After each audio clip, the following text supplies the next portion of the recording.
ndinonzi Makamba Arnold, head weSt. Baptist High School. Nhasi mangwanani around past 4 ndazomutswa nemagadzi vachitaura kuti wana kumadhoma hausisina. Then I had to wake up ndindoona kuti chokwadi. Saka the dormitories form 2 up to form 4 kwekusina mwana. Then we had to make a follow up the direction unonga waenda nayo.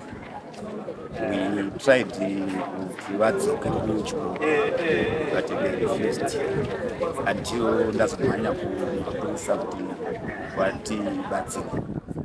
Mapurisa azouyawo vatosvika pa7 pounds which is a stone throw from here.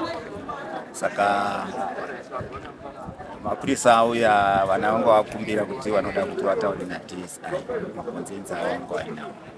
Saka tazouya pano district office kuti tibve murodhi vanaanga parod motikari dzedzaenda.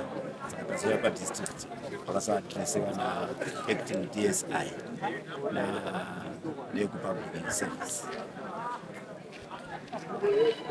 Zvichemo zvavanga vachiti zvichemo vanga vachitaura pamusoro pezvavakaona musocial media kuti inini wacho the head ndakadzingwa neRA zvakabuda muherald. Then vanga vachitaurawo kuti mapriest ari kwavapinza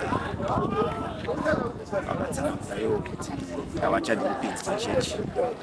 Maprista vanhu vari kuda maprista akanga aripo anova vachikomba navamuteti vaiva abata zvakanaka.